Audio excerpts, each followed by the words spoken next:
This episode is brought to you by Audi. The road is calling.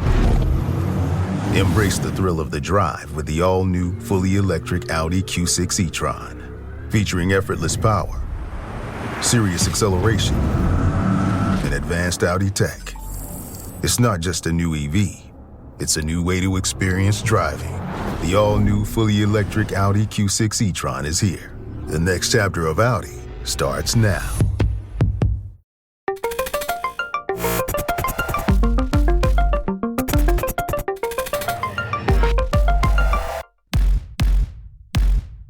Welcome to Marketecture, where you can get smart fast with interviews of leading technology executives. I'm Ari Paparo. I'm joined today by Peter Kuna, who is the managing director of the Signal product at Sovrn.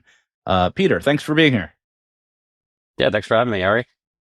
So we probably a lot of people know Sovrn. We had Walter, the CEO, on Marketecture early on. Maybe it's probably been a couple of years at this point. So we want to focus in on Signal and want to hear about what it is and how it's working. So why don't you give us the update? Yeah, so Signal is our on-page measurement and curation tool. It's a data enrichment product for publishers that augments the value of publisher supply by keying off of attention, broadcasting smarter price floors, and layering on behavioral enrichment onto the bid request so that the publisher can experience a positive yield outcome on that bid. Oh, that's interesting. How long has it been out? Well, we've had different iterations of the product out. This actually came out of an acquisition that Sovrn made a few years ago of a company called OnScroll out in the UK, and they were one of the first folks to kind of really pioneer the viewable engaged time metric, which is kind of like the first proxy attention index on the web, and so we've kind of really saw the opportunity, I think recently around curation and ultimately some of what we were trying to do on our SSP business. And we decided to take a different approach. We decided to build this into a software offering for publishers that kind of really provided them with the sort of the analytics and data of effectively how demand views their inventory and their audiences. And we decided to eliminate our take rate on the SSP so as to align our incentives a little bit better with publishers, for those specific use cases. We didn't want a situation where we were charging for the software on one end and then double dipping, further downstream. And I think a lot of what we've done over the last few years has really been, we've been trying to really understand and uncover optimization opportunities as it relates to the overall value chain. And so this ends up being both a net win for buyers, a net win for publishers, and a net win for us, because we transition our revenue from more of a media model to a SaaS model. Right. So you announced the revenue share elimination a while back. Now, just to make sure we're clear on things, is the brand name Signal corresponding to the rev share elimination or the data overlay, or is it all hard bundled together? So Signal is referring to the product which provides sort of the on-page data enrichment elements. What we've done is we've packaged it in a way so that if you do work with the Sovrn exchange, we will eliminate our take rate on the Sovrn exchange, so as to just align those incentives a little bit better. So it's the packaging of our commercials and our commercial model. And for those of you who aren't as familiar with Sovrn, the reason you can eliminate your rev share and still offer an SSP is because you tend to sell to more torso tail type publishers who you deliver a complete package to. Is that correct? I'd say that was probably the case about 4 or 5 years ago. Less of a case now. I mean, we work with we work with a lot of the sort of the bellwether publisher list, the Trade Desk premium list, right, as it were. Yahoo, Dotdash Meredith, and a bunch of others. So, I'd say that was probably the case about 4 or 5 years ago, but we've evolved to serving more direct premium publishers. Well, then I'll turn around the question, which is how are you able to not have a take rate and make it a business proposition? What are you charging for? It's very simple. We are charging a volumetric CPM tied to any impression that was enriched by our data and that resulted in a positive yield outcome for the publisher. So a yield bump that they otherwise wouldn't have received. I see. And we monitor that through A/B testing. We monitor that through a control set, and the value that we're bringing to the table here, I think, is a lot more comprehensive and a lot more interesting for the publisher in that use case. Right. So you get paid on the uplift, that is. Yes. Okay, so let's get back to Signal. So when you first introduced Signal, you mentioned a whole bunch of different benefits. Can we peel them back one at a time? Yeah. Publisher, no, absolutely. I guess publisher, second party data, or it's called second party data. It's really publisher first party data translated into second party data for bidders. How does that work?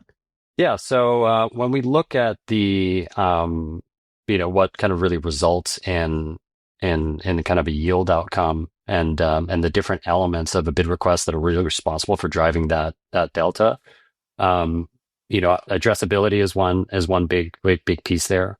So if you're able to enrich a bid request with any addressability information, that's super interesting for the buy side, and that typically transacts at a higher clip. What does addressability mean?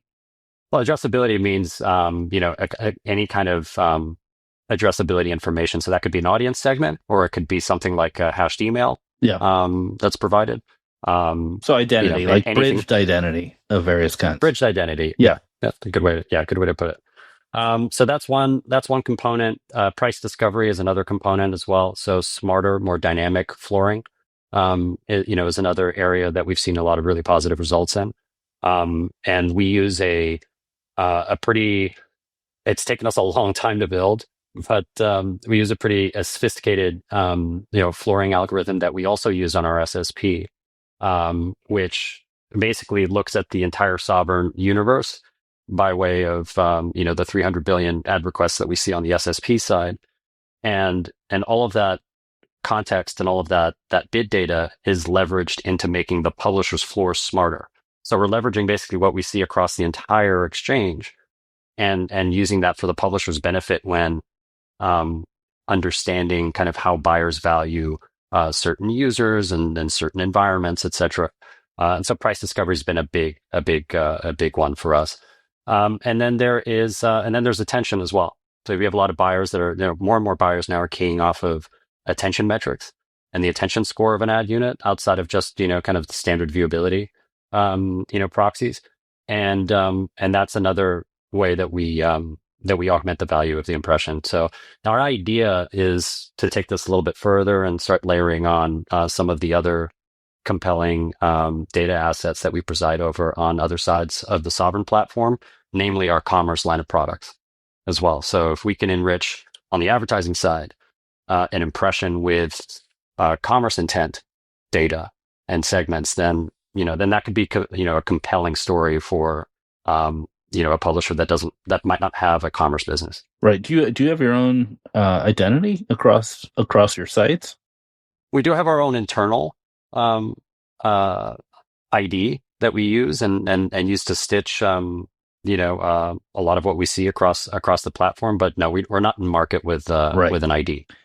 We don't feel like expanding that list of hundreds of IDs. All right, so I get it. So you have this tag on the page, and you're calculating predicted attention, you're calculating data, you're calculating floor prices. Now, walking through the supply chain, do those things only hit your SSP, or are you able to apply the data to other pipes? So some of those signals are able to only really be activated in our SSP. Some of our audience segments, for example, really only have kind of an impact on our marketplace. The attention score is an example of one that's ubiquitous across the board. So publisher kind of leveraging Signal, would benefit from I think probably the primary beneficiary there is Google. Google is probably the one buyer that where we've seen that sort of more pronounced correlation between attention and monetization, and price discovery is ubiquitous as well across the board. So price discovery, I would say that probably the largest value proposition of a publisher updating their pricing strategy to a dynamic pricing strategy would be the opportunity around unifying the pricing signal across their entire demand stack.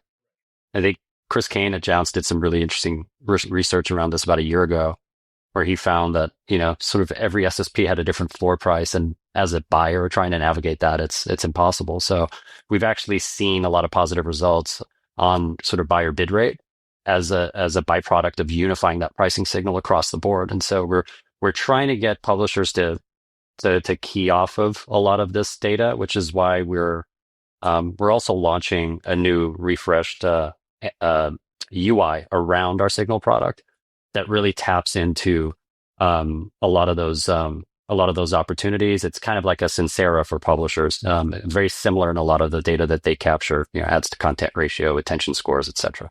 Yeah. The floor pricing, dynamic floor pricing product sounds a lot like what Sybids used to offer to publishers to optimize results. I'm also interested in your attention product.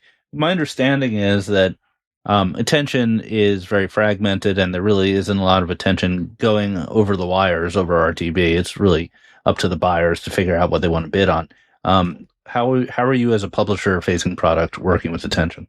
So I'd say that there's really two main focuses. One is buyers that are actively seeking out attention as a KPI to optimize around. I think that's there are a few buyers out there, and I think publishers can engage those buyers directly or via PMPs. We do a lot of curation around attention on the Sovrn side of things. So our attention PMPs are a big focus for us, and we see a lot of value being created there. And then there's using attention as a metric to optimize around. So we, in our analytics, we show publishers the correlation between attention score across all of their ad units, and then more globally across their inventory, and the correlation between attention score and bid rate or CPM or other health metrics. And so using that as an optimization lever is something that we're trying to equip publishers with the data to be able to do so. Right. Okay. So if I'm a publisher and I'm interested in what you're saying, what's the deployment like? Assuming I'm not currently working with Sovrn. So the deployment is very simple. It's like a lot in our business. Single line of JavaScript. Yeah, I've heard that one before. Yeah. No, we have a JavaScript deployment, and this can be deployed either direct on page, or it can be deployed via Tag Manager, and essentially the tag does all of the heavy lifting.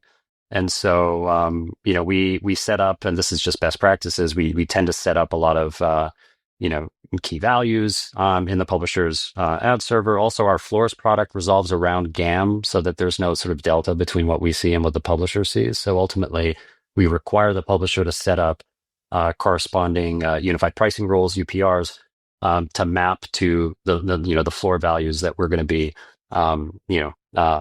broadcasting across their stack. Right.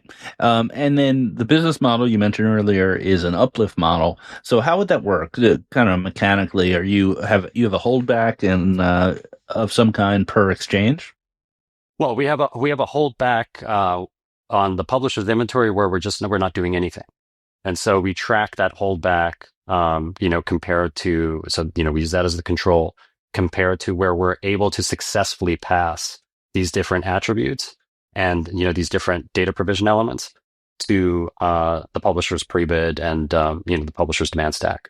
Right. And so we'll be able to monitor that specifically, whether or not the publisher is using attention segments, whether or not they're using, a hashed email, whether or not they're using, the price floor. We're able to kind of track where we were successfully able to pass, that value. So if the average CPM on the holdout's $1 and the average CPM on your stuff is $1.50, you're going to assume you produce that 50 cents in value multiplied by the number of impressions, and then that's the gross increase that you provided. It's a very broad way of explaining it, but ultimately we get super, super granular and, around sort of which event was tied to, to which impression. And, but yes, in layman terms, that would be the analysis. And then you take a piece of that. do you send them a bill for the difference, or do you take a bid reduction for the difference? So we price that on a flat price CPM. We do not use a rev share to tap into that. And then that CPM is mapped directly to sort of the number of impressions that we were able to enrich. Right. Okay. So it's like a SaaS model that backs into an ROI. Right. So I might have agreed in advance to pay you, let's say 10 cents CPM, but you show a nice report that says you made me 50 cents CPM. So I don't complain. Yeah. It'll be much less than the 10 cents based off of our pricing tables. But right. I was just kind of giving round number examples. All right. Let's do a quick lightning round. So what's your number one competitive advantage? Of Signal in particular. Our number one competitive advantage is, the data portability. So we will, we'll transparently show you exactly what data led to what event and how to tie that to a yield outcome. Right. Why won't Google, Amazon, et cetera, do this and just crush you? Well, they tend to like to lock their data in their silos, and we have, way more explicit ways of sharing the data with publishers. They can basically request to ingest that data however which way they want. I don't think Amazon or Google do that currently. Yeah. What's your biggest challenge with this product? Oh, the biggest challenge I think is education and just covering and covering ground. So, we have a finite number of sellers that can, have these conversations and market. And every time we engage a publisher on a lot of these conversations, it's a great conversation, and publishers, give us great feedback. It's just that we're limited in terms of how many people and how many publishers we can engage with this message. And so I'd say that's probably the number one limitation right now. Got it. Okay, last question. If Signal was an animal, what animal would it be? Honey badger. Why is that? Scrappy, but ferocious. All right. There you heard it here first. So, Peter Kunow, the managing director for Signal at Sovrn, thank you so much for being here. Thanks, Ari.